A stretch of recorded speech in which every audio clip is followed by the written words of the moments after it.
파리의 한 미슐랭 투스타 레스토랑에서 이상한 일이 벌어졌습니다.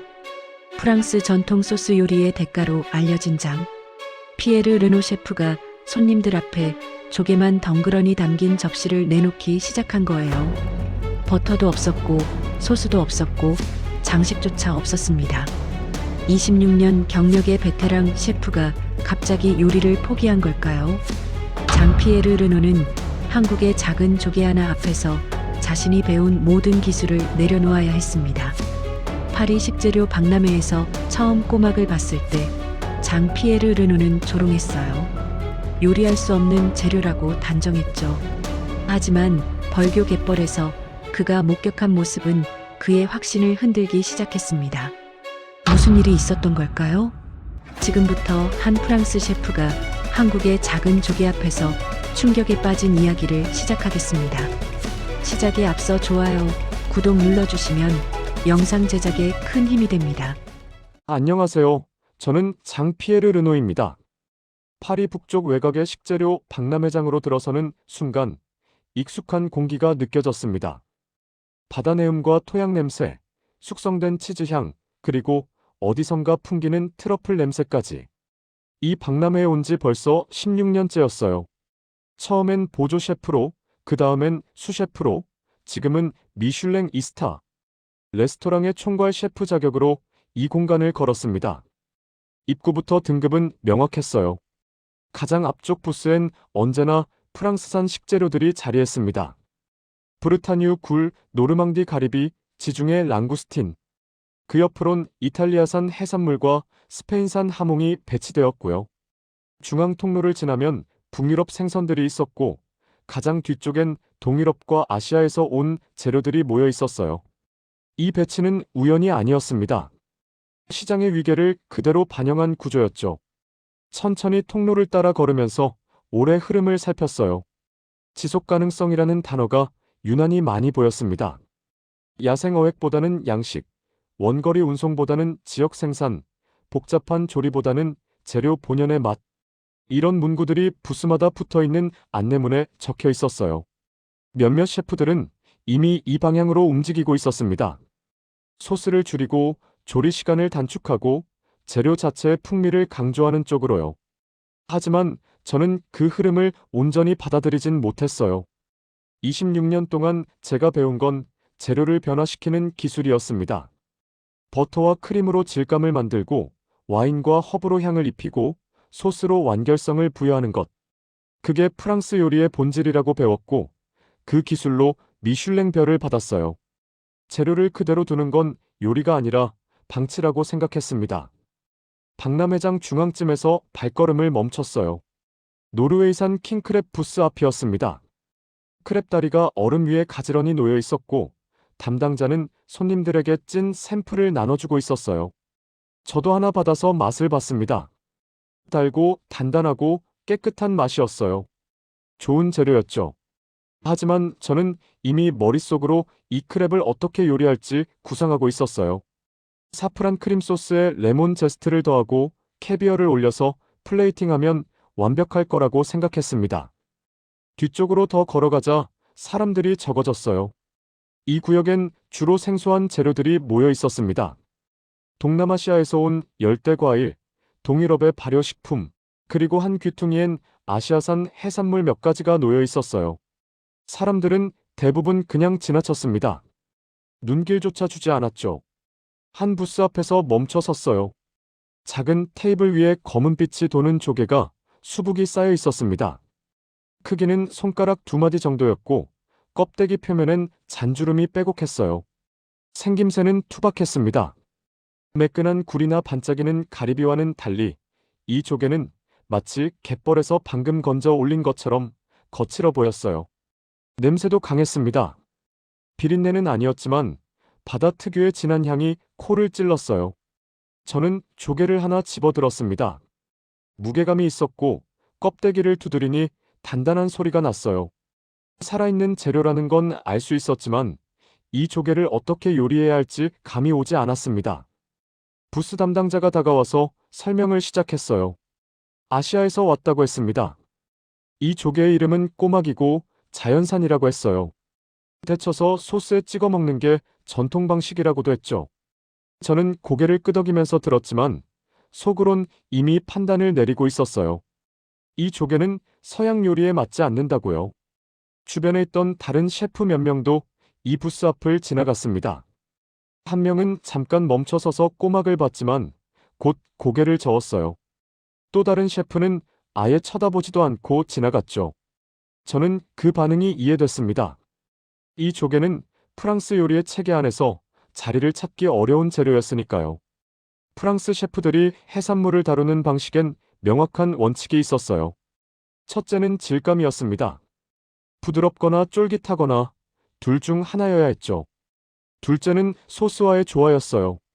버터나 크림, 와인 베이스 소스를 받아들일 수 있는 재료여야 했습니다. 셋째는 외형이었어요. 플레이팅 했을 때 우아하게 보여야 했죠. 꼬막은 이 세 가지 조건을 하나도 충족하지 못했어요. 질감은 단단했고 소스를 흡수할 것 같지 않았으며 외형은 투박했습니다. 게다가 크기도 애매했어요. 가리비처럼 크지도 않고 바지락처럼 작지도 않았죠. 이도 저도 아닌 크기였습니다. 저는 꼬막을 다시 내려놓으면서 생각했어요. 이 조개를 요리하려면 어떻게 해야 할까? 버터에 익혀볼까? 하지만 단단한 질감이 버터의 부드러움과 충돌할 것 같았어요. 와인 소스는 어떨까? 조개 특유의 강한 향이 와인의 섬세한 풍미를 가릴 것 같았죠. 크림 베이스로 가면 어떨까? 역시 어울리지 않을 것 같았습니다. 결국 이 조개는 소스를 받아들이지 않는 재료였어요. 그렇다면 굽거나 찌는 방법밖에 없었는데 그건 요리가 아니라 단순 조리였습니다. 저는 26년 동안 재료를 변화시키는 법을 배웠어요. 불과 소스와 기술로 재료의 가능성을 끌어올리는 게 셰프의 역할이라고 믿었죠. 그런데 이 조개는 그 모든 개입을 거부하는 것처럼 보였습니다. 다시 박람회장을 둘러봤어요. 사람들이 가장 많이 모인 곳은 역시 프랑스산 부스였습니다. 브르타뉴 굴 앞엔 셰프들이 줄을 서 있었고 노르망디 가리비 샘플은 금방 동이 났어요. 모두가 익숙한 재료, 검증된 재료, 완성도를 보장하는 재료를 원했습니다. 그런데 아이러니했어요. 박람회 곳곳에 붙어있던 문구들을 떠올렸습니다. 지속 가능성, 자연 그대로의 맛, 최소한의 조리. 만약 그 기준을 따른다면 꼬막이야말로 가장 적합한 재료였어요. 자연적으로 자라고 복잡한 양식 시스템이 필요 없고 소스 없이도 맛이 완성되는 조개. 시대가 요구하는 조건과 정확히 맞아떨어지는 재료였죠. 하지만 저는 그 의미를 부여하지 않았어요. 그냥 사실로만 받아들였습니다. 꼬막은 여전히 외면받고 있었고 저 역시 이 조개를 주방으로 가져갈 생각이 없었으니까요. 박람회를 나오면서 생각했어요. 이 재료를 직접 보면 한계가 더 분명해질 거라고요. 산지를 방문하고 채취 과정을 보고 조리 방식을 경험하면 왜 이 조개가 서양 요리에 적합하지 않은지 더 확실히 알게 될 거라고 믿었습니다. 저는 셰프였어요. 재료를 평가하고 기술로 검증하고 완성도를 판단하는 사람이었죠. 그리고 꼬막은 그 검증을 받아야 할 대상이었습니다. 저는 제 경험과 기술에 확신이 있었어요. 이 조개가 프랑스 주방에서 어떤 평가를 받을지 이미 결론은 정해진 것 같았습니다. 박람회장을 빠져나오면서 마지막으로 뒤를 돌아봤어요. 꼬막 부스엔 여전히 사람이 없었습니다. 담당자는 혼자 서서 조개를 정리하고 있었어요. 저는 그 모습을 보면서 조용히 생각했습니다. 이 재료는 결국 요리사의 기술 앞에서 검증될 것이다. 그리고 그 결과는 이미 명확하다. 공항에서 차로 3시간을 달렸습니다. 창밖으론 논밭이 이어졌고 간간이 작은 마을이 보였어요. 도시의 모습은 점점 희미해졌고 어느 순간부턴 바다 냄새가 차 안으로 스며들기 시작했습니다. 저는 조수석에 앉아서 그 냄새를 맡으면서 생각했어요. 이곳까지 와서 확인할 필요가 있었을까? 벌교라는 이름의 작은 읍내에 도착했을 때는 이미 해가 기울고 있었습니다. 거리는 조용했고 사람들은 천천히 걸었어요. 파리의 속도와는 완전히 달랐죠. 저는 안내를 맡은 현지 코디네이터를 따라 숙소로 향했습니다. 내일 아침 일찍 갯벌로 나간다는 설명을 들으면서 저는 여전히 이 여정이 필요한 일인지 확신하지 못하고 있었어요. 다음 날 새벽 5시에 일어났습니다. 밖은 아직 어두웠고 찬 공기가 피부를 스쳤어요. 간단히 옷을 챙겨 입고 밖으로 나갔을 때 코디네이터는 이미 차 앞에서 기다리고 있었습니다. 우리는 말없이 차에 올라탔고 어둠 속을 달려 갯벌 근처 작은 포구에 도착했어요. 포구엔 이미 사람들이 모여 있었습니다. 대부분 50대 이상으로 보이는 여성들이었어요. 그들은 낮은 목소리로 이야기를 나누면서 장비를 챙기고 있었죠. 플라스틱 바구니, 장갑, 작은 삽 같은 도구들이었습니다. 저는 그 모습을 보면서 이상한 느낌을 받았어요. 이건 산업이 아니라 노동이었습니다. 해가 뜨기 시작했어요. 어둠이 걷히면서 갯벌이 드러났습니다. 검은빛이 도는 진흙이 수평선 끝까지 펼쳐져 있었고 그 위로 물이 빠진 자리가 곳곳에 보였어요. 사람들이 하나둘 갯벌로 내려가기 시작했습니다. 저도 코디네이터를 따라 장화를 신고 갯벌 위를 걸었어요. 진흙은 생각보다 깊었습니다. 한 발 한 발 내디딜 때마다 발이 빠졌고 걸음마다 힘이 들었어요. 사람들은 익숙한 듯 빠르게 움직였지만 저는 그 속도를 따라갈 수 없었죠. 몇 분 걷지 않았는데 이미 숨이 찼습니다. 한 여성이 멈춰 서서 쪼그려 앉았어요. 저는 그 옆에 서서 지켜봤습니다. 여성은 손으로 진흙을 조금씩 걷어냈어요. 삽을 쓰지 않았습니다. 손가락으로 흙을 밀어내고 그 아래에서 꼬막을 하나씩 꺼냈어요. 조개는 진흙 속에 박혀 있었고 여성은 그걸 천천히 조심스럽게 끄집어냈습니다. 저는 물었어요. 왜 삽을 쓰지 않느냐고. 코디네이터가 통역을 했습니다. 여성은 대답했어요. 삽을 쓰면 껍데기가 깨진다고 했습니다. 꼬막은 약해서 조금만 세게 건드려도 금이 간다고 했어요.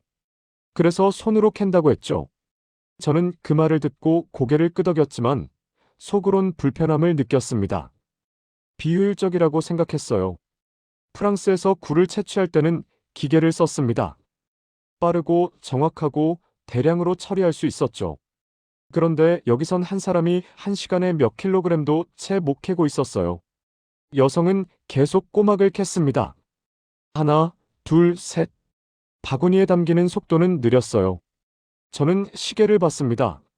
30분이 지났는데 바구니는 반도 차지 않았어요.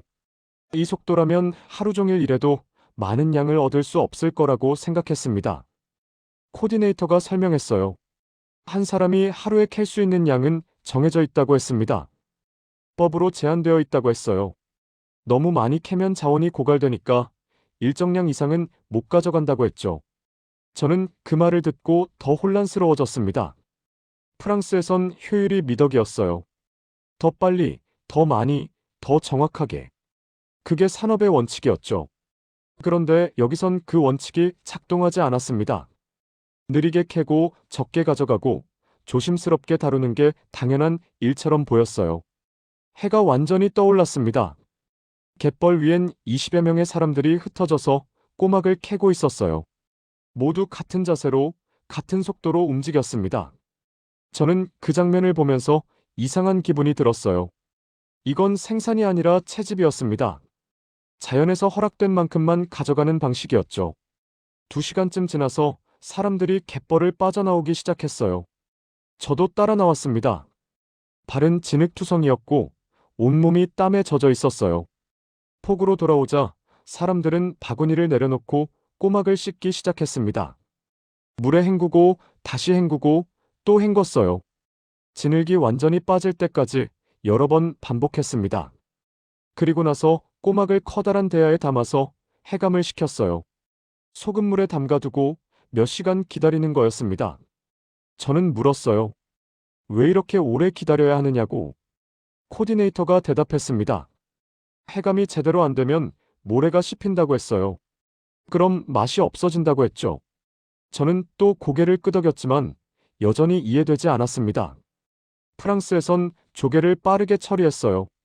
씻고 손질하고 바로 조리했습니다. 시간을 오래 끌수록 신선도가 떨어진다고 배웠거든요. 그런데 여기선 기다리는 게 당연한 과정이었어요. 오후가 되어서야 본격적인 손질이 시작됐습니다. 저는 한 식당 주방으로 안내받았어요. 주방은 넓지 않았고 설비도 단순했습니다. 가스레인지 몇 대와 큰 냄비, 그리고 작업대가 전부였어요. 주방장이 꼬막을 삶기 시작했습니다. 끓는 물에 꼬막을 넣고 시간을 쟀어요. 정확히 6분이었습니다. 그 이상도 그 이하도 아니었어요. 저는 물었습니다. 왜 6분이냐고. 주방장은 대답했어요. 5분이면 덜 익고 7분이면 질겨진다고 했습니다. 꼬막이 익었어요. 주방장은 재빨리 건져서 찬물에 헹궜습니다. 그리고 나서 하나하나 손톱으로 껍데기를 벌렸어요.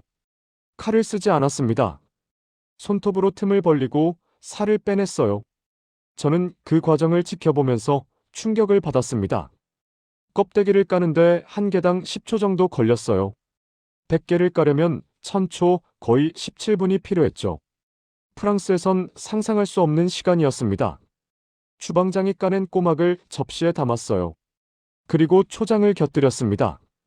간장, 식초, 고춧가루를 섞은 소스였어요. 저는 그 접시를 받아들고 꼬막을 하나 집었습니다. 입에 넣었어요. 처음엔 쫄깃한 질감이 느껴졌고 씹을수록 단맛이 퍼졌습니다. 비린내는 전혀 없었어요. 바다 향만 은은하게 남았죠. 저는 천천히 씹으면서 생각했습니다.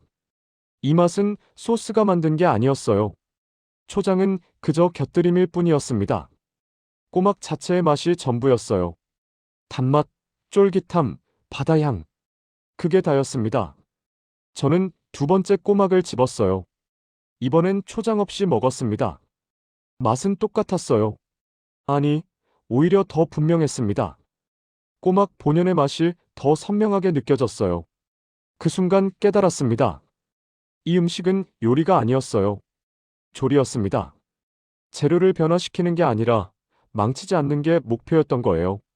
채취할 때 껍데기를 깨지 않기 위해 손으로 캤고, 해감할 때 모래를 완전히 빼기 위해 몇 시간을 기다렸고, 삶을 때 6분을 지켰고, 까낼 때 손톱을 썼어요. 이 모든 과정이 맛을 더하기 위한 게 아니라 원래 있던 맛을 지키기 위한 거였습니다.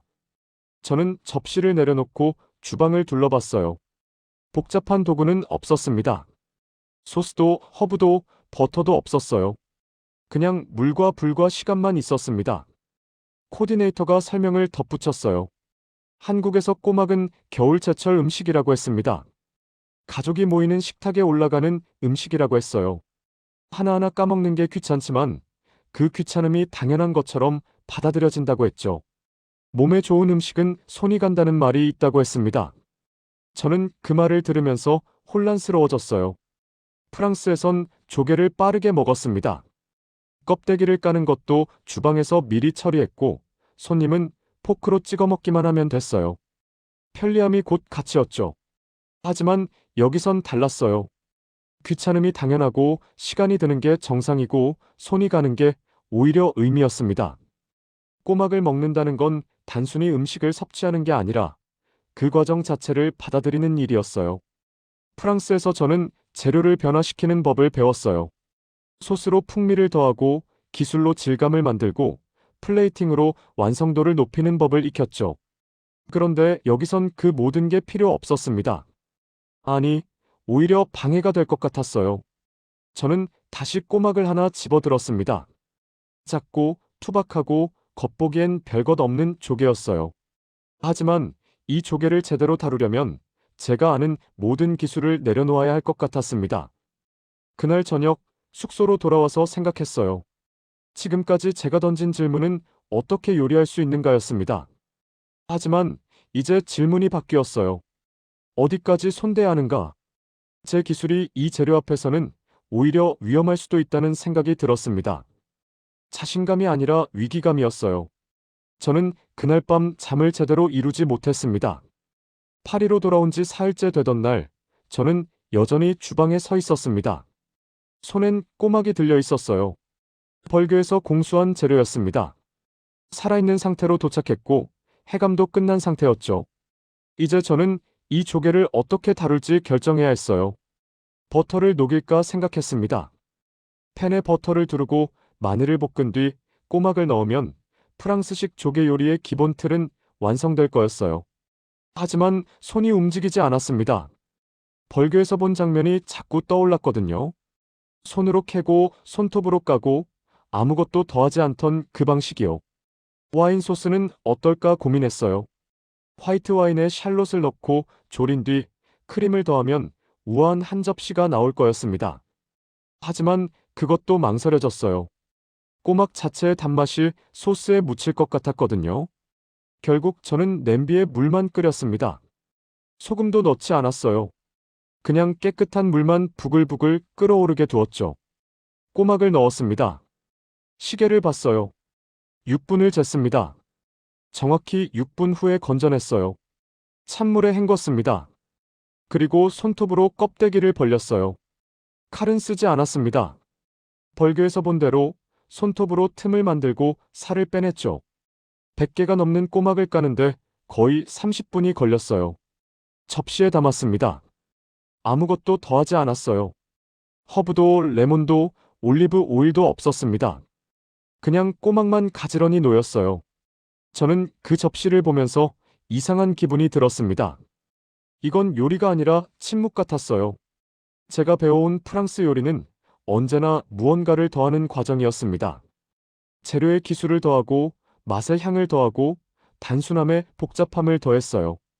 그게 셰프의 역할이었죠. 하지만 지금 제 앞에 놓인 접시엔 아무것도 더해지지 않았습니다. 저는 그 접시를 들고 주방을 나왔어요.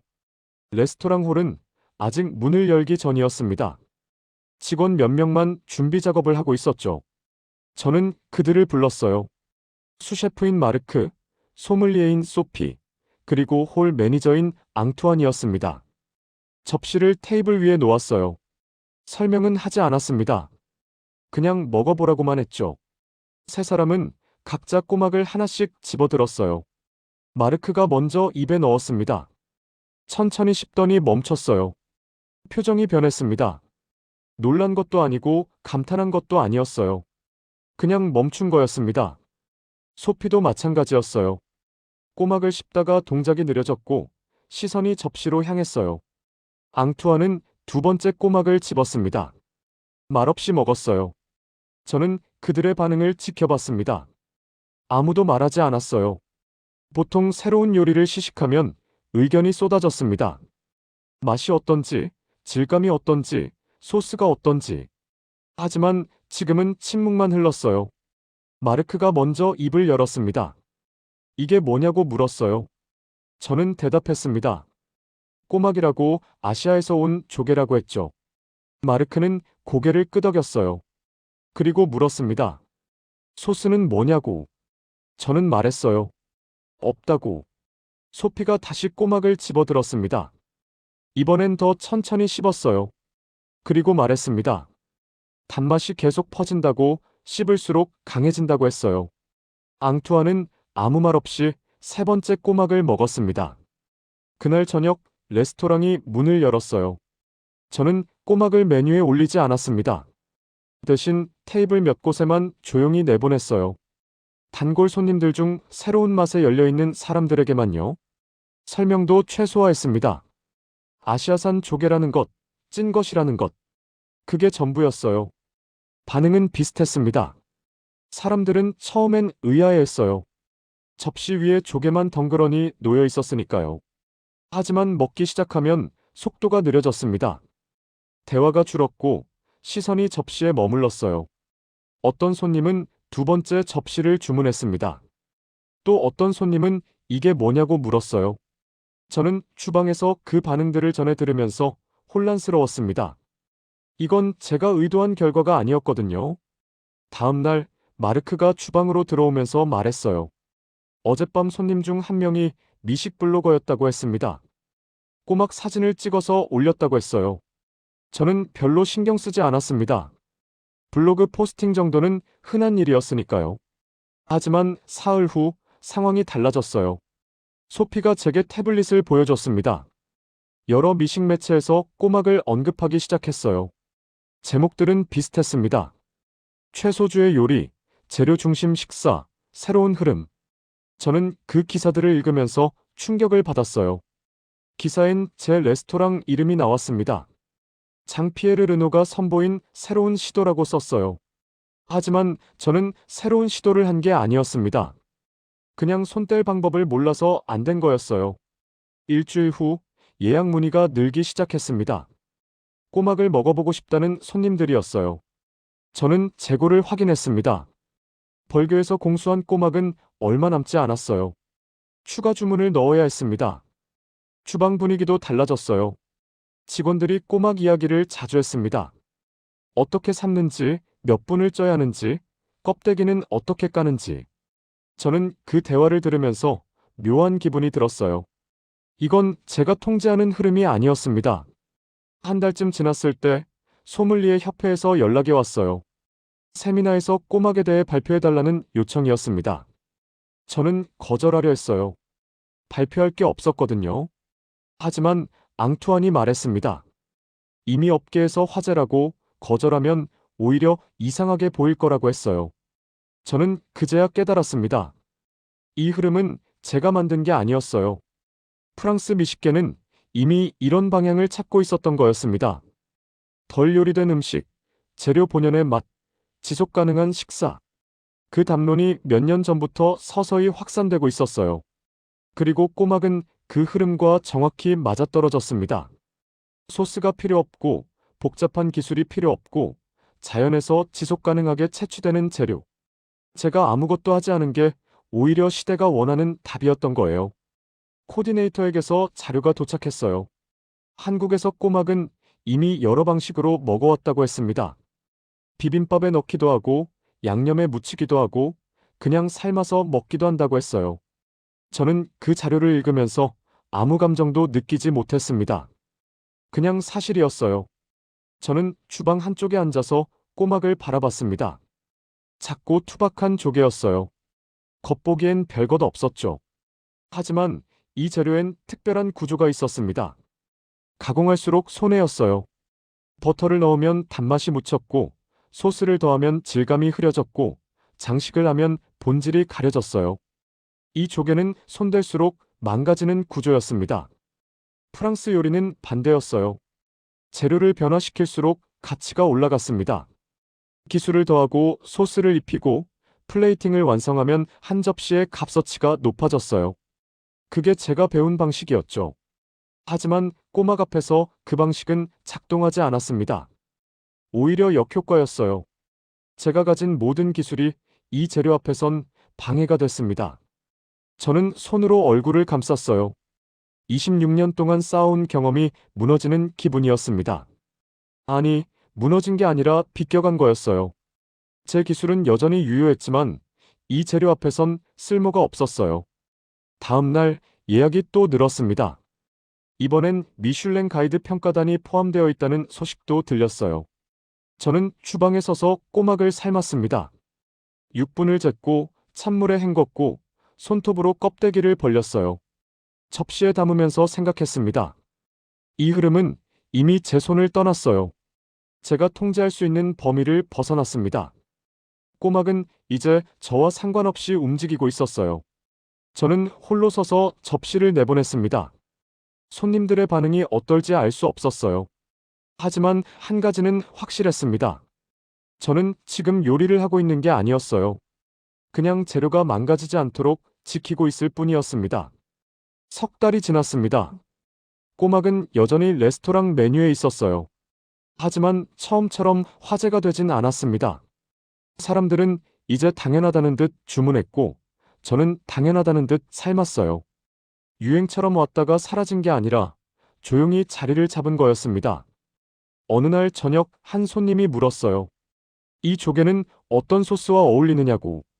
저는 대답했습니다. 소스는 없다고, 그냥 이대로 먹는 거라고 했어요. 손님은 고개를 끄덕였습니다. 당연하다는 표정이었어요. 그 반응을 보면서 깨달았습니다. 꼬막이 가져온 변화는 새로운 레시피가 아니었어요. 재료를 대하는 태도였습니다. 손대지 않는 것도 선택이 될 수 있다는 걸 사람들이 받아들이기 시작한 거였죠. 주방에서도 변화가 있었어요.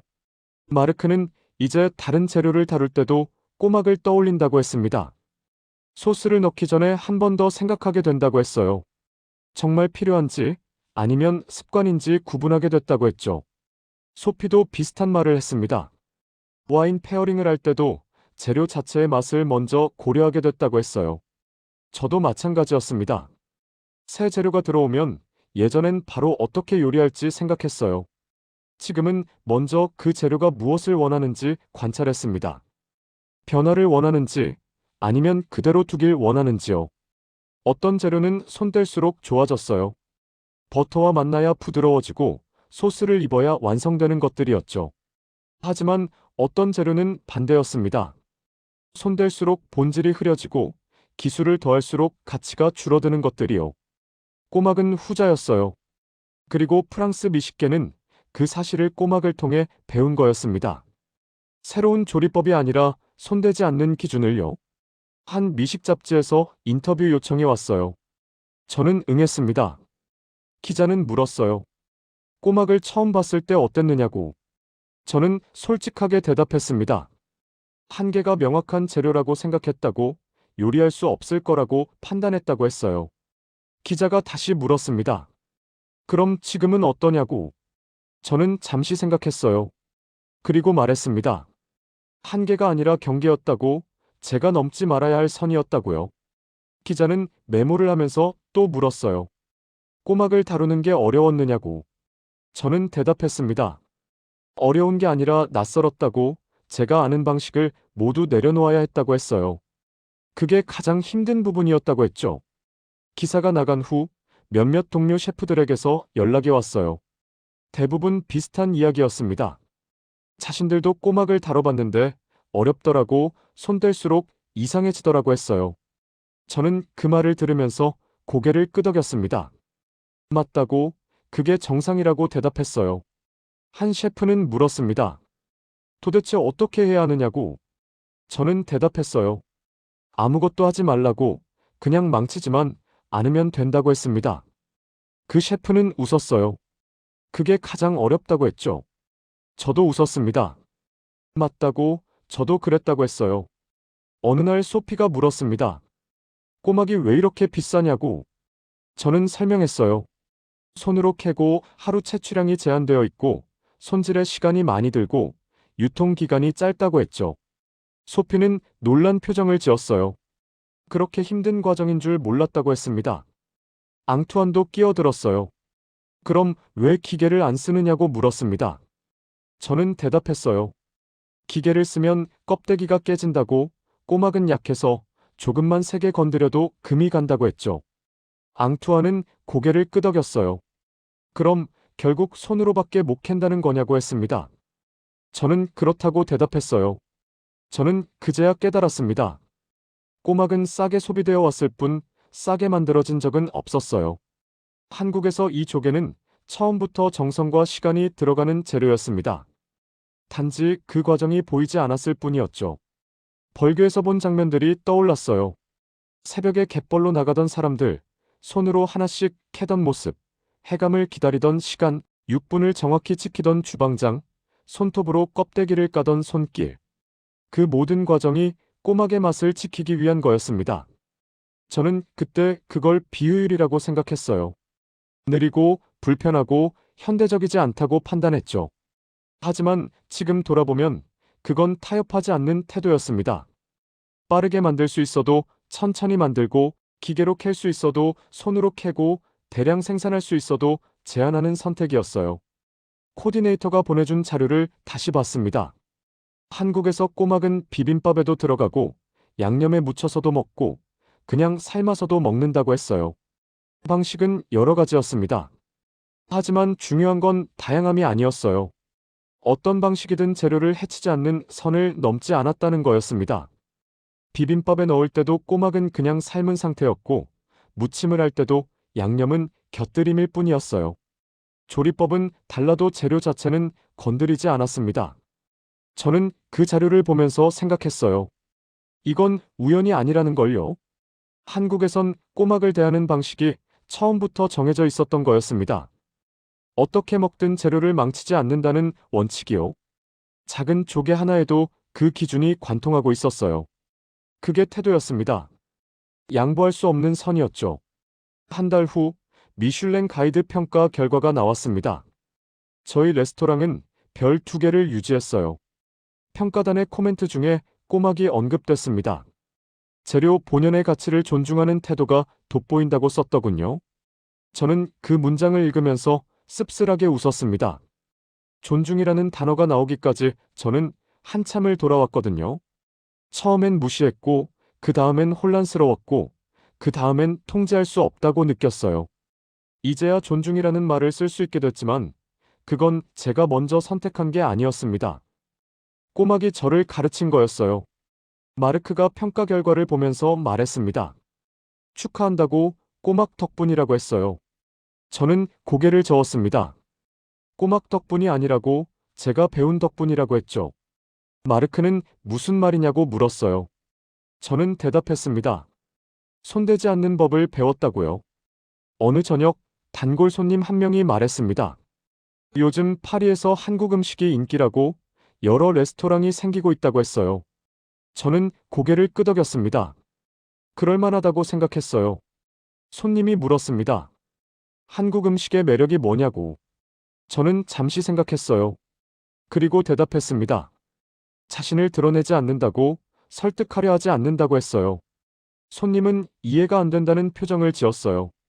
저는 설명했습니다. 한국 음식은 처음부터 자기 방식을 알고 있었다고. 유럽 미식계가 뭐라 하든 상관없이 그 방식을 지켜왔다고 했어요. 우리가 이제야 그 가치를 알아본 거라고 했죠. 손님은 천천히 고개를 끄덕였습니다. 그리고 말했어요. 그럼 당신은 꼬막에게서 뭘 배웠느냐고. 저는 대답했습니다. 손대지 않는 용기라고요. 손님이 다시 물었어요. 그게 왜 용기냐고. 저는 설명했습니다. 셰프에게 가장 어려운 건 아무것도 하지 않는 거라고, 재료를 그대로 두는 게 기술보다 더 큰 결단이라고 했어요. 손님은 고개를 끄덕이며 와인을 마셨습니다. 그날 밤 레스토랑 문을 닫은 후 주방에 혼자 남았습니다. 조리대 위엔 내일 쓸 꼬막이 놓여 있었어요. 저는 그 조개를 하나 집어들었습니다. 작고 투박하고 겉보기엔 평범한 조개였어요. 하지만 이 조개는 제게 많은 걸 가르쳤습니다. 기술이 언제나 답은 아니라는 것, 손대지 않는 것도 선택이라는 것, 재료가 요구하는 걸 들어야 한다는 것, 그리고 무엇보다 타협하지 않는 태도가 어떻게 기준이 되는지를요. 저는 꼬막을 다시 내려놓았어요. 내일 아침이면 이 조개를 삶을 겁니다. 6분을 쟀고 찬물에 헹구고 손톱으로 껍데기를 벌릴 거예요. 아무것도 더하지 않고 그대로 접시에 담을 겁니다. 그게 이 재료가 원하는 방식이니까요. 창밖으로 파리의 밤거리가 보였습니다. 이 도시는 여전히 미식의 중심이었어요. 하지만 이제 그 중심이 무엇을 배우고 있는지 저는 알았습니다. 한국은 특별히 자신을 드러내지 않았어요. 설득하려 하지도 않았습니다. 꼬막을 파리 박람회에 가져왔을 때도, 채취 방식을 보여줄 때도, 조리법을 설명할 때도 그저 자기들이 해오던 방식을 그대로 유지했을 뿐이었어요. 변한 건 한국이 아니라 우리였습니다. 프랑스 미식계가 지속 가능성을 이야기하고 채소 조리를 고민하고 재료 본연의 맛을 찾기 시작했을 때 한국은 이미 그 방식으로 살고 있었어요. 수백 년 동안요. 저는 조리대에 기대 서서 주방을 둘러봤습니다. 26년 동안 이곳에서 일했어요. 재료를 변화시키는 법을 배웠고, 소스를 만드는 법을 익혔고, 플레이팅을 완성하는 법을 터득했습니다. 그 모든 게 여전히 유효했어요. 하지만 꼬막은 제게 다른 길도 있다는 걸 보여줬습니다. 손대지 않는 길, 재료를 지키는 길, 기술을 내려놓는 길. 그 길이 때론 더 용기가 필요하다는 걸요. 저는 불을 끄고 주방을 나왔습니다. 내일도 꼬막을 삶을 거예요. 그리고 그 다음 날도, 그 다음 날도요.